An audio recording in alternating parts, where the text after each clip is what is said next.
Gentra mashinasini oynasini ko'targanda mana shunday qiyshayib qolishini bugun sizlar bilan birgalikda to'g'rilaymiz. Buni ikki xil yo'li bor. Hozir birma-bir ko'rsatib tushuntirib o'tamiz. Birinchi очередь obshivkani ochishdan boshlaymiz ishimizni. Bizni kuzatib boringizlar, mana birinchi bo'lib obodokchalarini ochamiz. Hammasini birma-bir ko'rsatib tushuntirib o'tamiz hozir. İşimizni mana boshladik.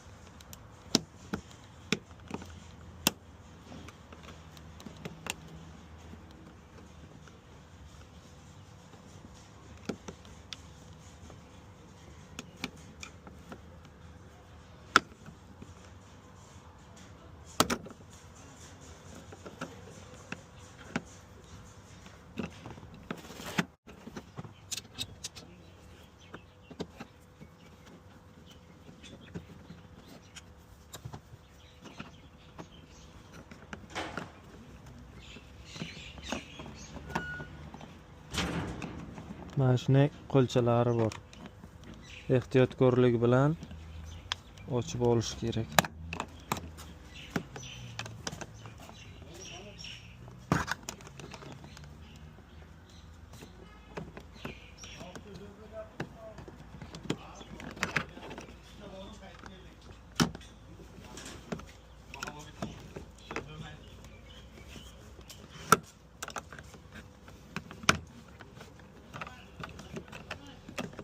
Mana bu yoni ochilgandan keyin ozroq ruchkani oldiga tortamiz. Yana joyi ochiladi ishlashimizga.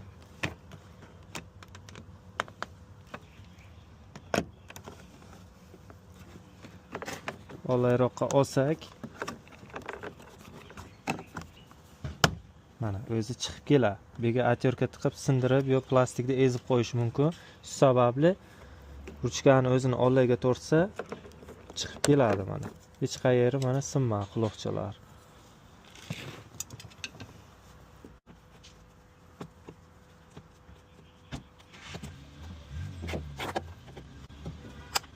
Tagida samarezlari bor. Uchta. Buni ham yechib olamiz.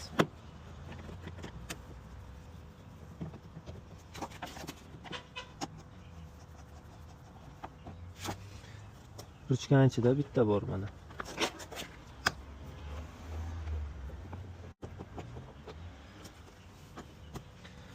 Endi bokovoyda knopkasini ochib olishimiz kerak. Mana. Chiqib keldi. Bu yerda shtekер bor. Shtekkerini tagida quloqchasi bor. Shundan bossak, mana bunday bosilgandan keyin tortsak chiqib keladi.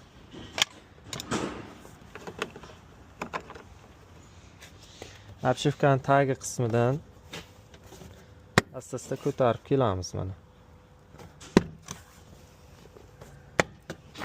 Endi buni tepaga qarab ko'taramiz burchakdan.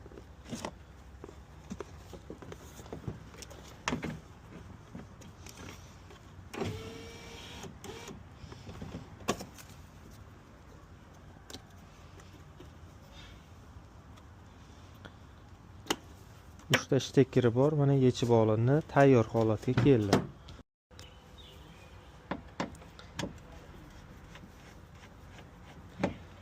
Plankachasini yechib olamiz. Salqonni ham yechib olamiz.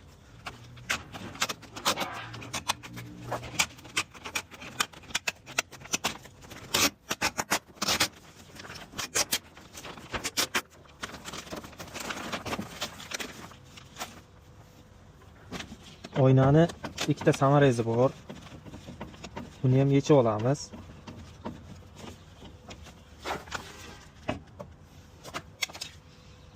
Ikkinchisi mana tepada qolgan ekan, ozroq oynani tushiramiz. Yechib olamiz. Mana ikkinchi samarezini ham oynani pastroqqa tushirdik.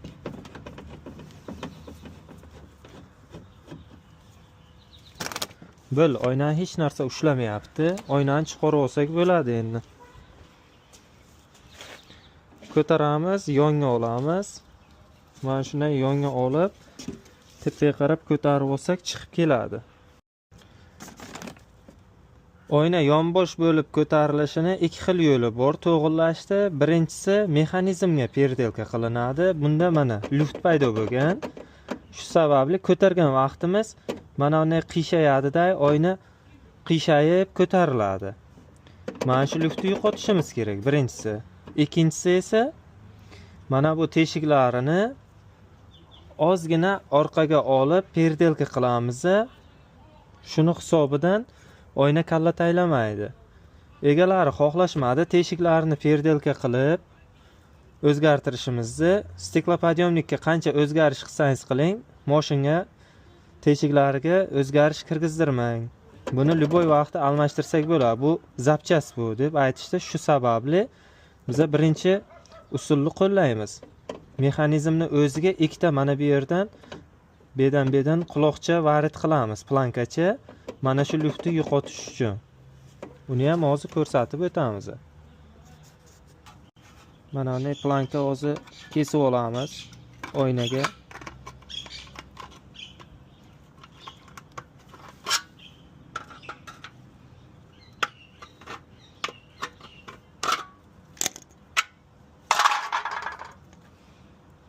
Bu narsalar hammasi naglaz yasaladi. Shablon yoki hech narsa yo'q. Qarab, naglaz razmeri olib yasab boriladi.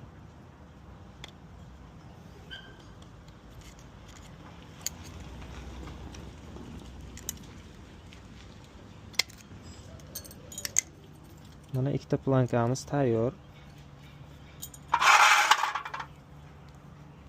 Buni endi tuyib girlarini chaqlab tozalaymiz-da, joyiga qo'yib, qiyshaytirib, amburcha bilan razmer olib, lishnisini kesib taylab, undan keyin svarkalab qo'yamiz.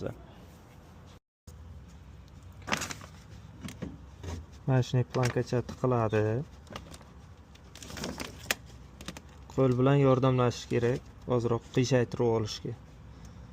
Mana qiyshaydi. Bunisini ham mana qiyshaytirib oldik. Mana.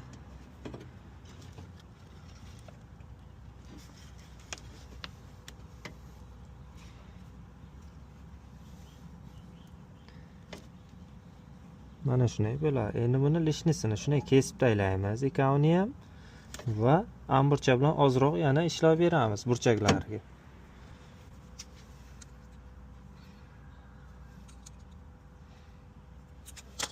Mana. Tayyor mana. Lishnisini olib taylaymiz. Bunisini ham xuddi shunday.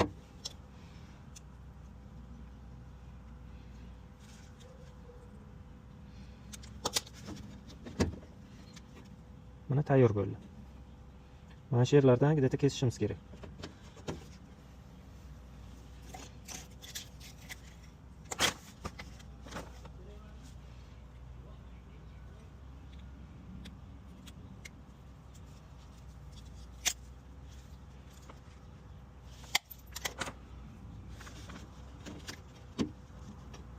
Sal ko'p ekan.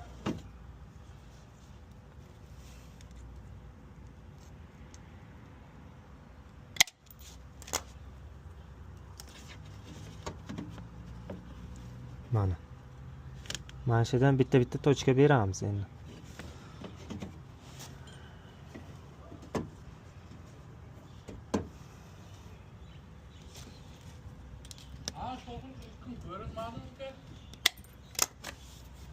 Bo'ldi mana tayyor.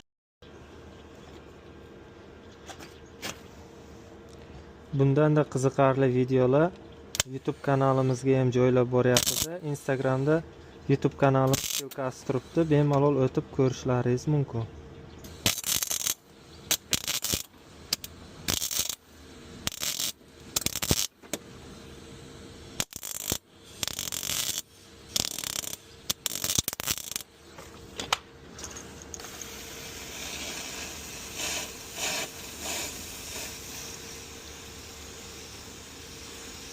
Mana shunday mana svarkalab qo'yiladi. Suv tayyorlab olgandik. Svarkalagandan yaxlatish kerak, bo'lmasa mana plastmassachalari eriydi. Ikkinchi quloqchasini ham hozir mana svarkalab olamiz.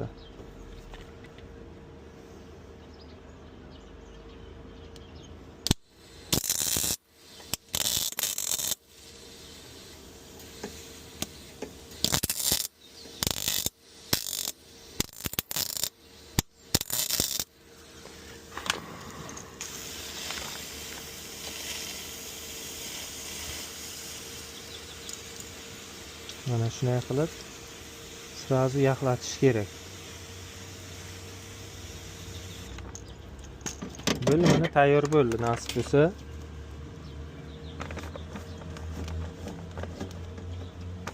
tartib tozalaymiz.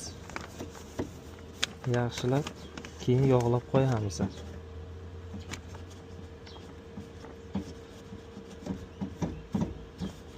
Oynamizni yechganimiz sababi, agar mana shunday qilib svarkalasak, oynaga shlak uchib, erib yopishib qoladi. Boyagi shlaklar keyin uni tozalab taylagandan keyin uyilib qoladi. Boyagi teshikcha bo'lib qoladi oyna. Shu sababli oynani yechish kerak, erinmasdan. O'zi bor yo'g'i ikkitagina boltda turadi oyna. Bo'ldi, mana tayyor bo'ldi. Hech qayerga ketmaydi. Nomiga ushlab turish kerak. Mana shu planka tushib ketmasligi uchun. Shuning uchun tochka berib qo'yiladi.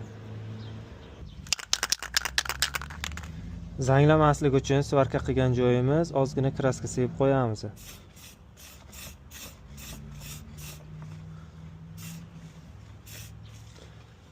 Oynaga qo'yishdan oldin bitta silikonli sprey bilan yaxshilab yuvib yuboramiz. Barq bilan ichini yumshoq ko'tarib tushiradi keyin.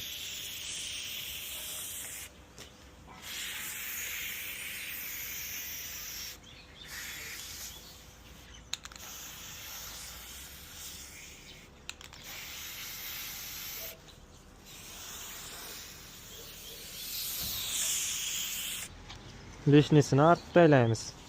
Rezindan chiqib ketgan.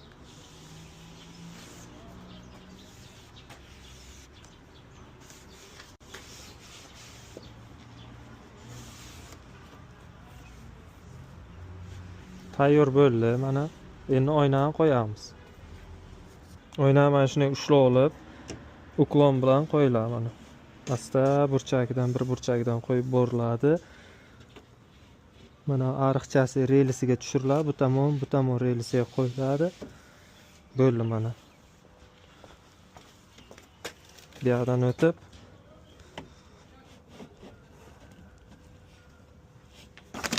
ikkita samarezini burab qo'yiladi, bo'ldi.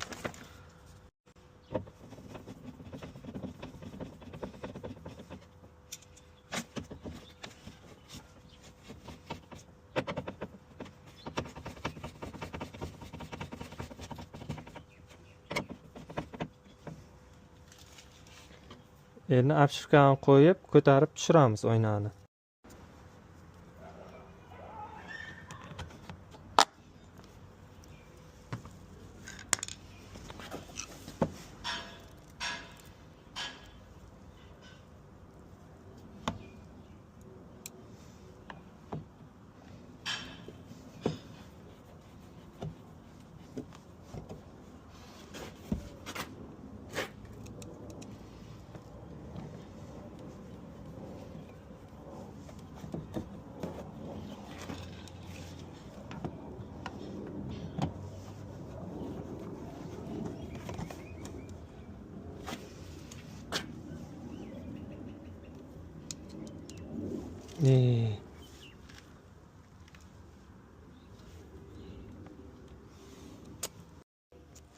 Apshifkamizni qo'yishdan oldin birinchi o'chirib tayda hech narsa ish qolib ketmadimi tekshirib olishimiz kerak. Mana planka agar qolib ketsa, apshifkani qo'yganimizdan keyin yana yechishimizga to'g'ri keladi. Shu sababli bir sira ko'zdan kechirib chiqish kerak apshifkani qo'yishdan oldin. Bu planka ruchkamizni ushlab turadi. Mana karmanchikdan tortganimizda apshifka yulinib ketmasligi uchun mana shu plankacha ushlab turadi. E'tiborli bo'lish kerak shu narsaga. Bo'lmasam qolib ketadi. Ko'p holatda qolib ketadi odam esdan chiqib. Shtekerlarini mana ulab olamiz. Shtekerlarini mana qo'yib olamiz. Kirsatib joyiga tushadi. Shtekerlarni qo'yganimizda 3 ta shtekeri bor. Uchog'ini ham qo'ydik. Endi mana shu burchakni bu yoqqa kirgizishdan ishimizni boshlaymiz. Mana shunday qo'yiladi. Keyin blokirovkani mana shu teshikchasiga qo'yamiz. Kobra qo'yilgan. Kobrani mana shunday burchakka qo'yish kerak. O'zini joyi bor. Tepadan boshlab o'tqizib kelamiz apshifkamizni. Mana boyagi samarez qotirayotgan joy karmanchikdagi. Samarezlarni qotirib chiqamiz birma-bir.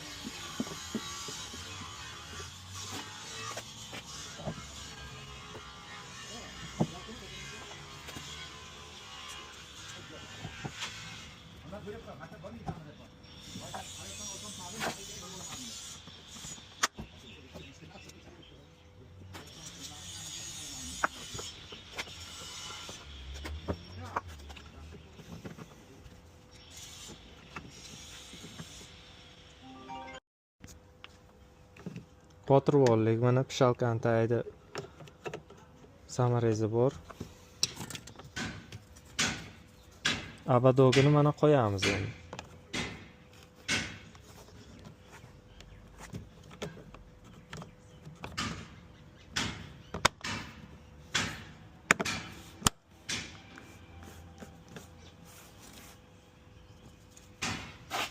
Setkachasini qo'yamiz pishalkani.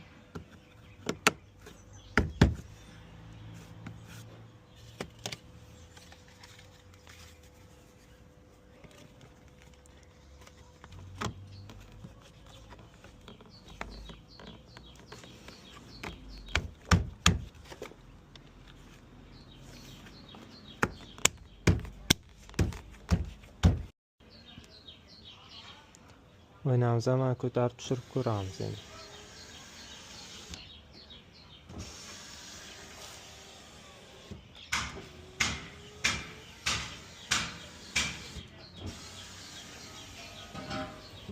Kalla taylashlari mana ketdi.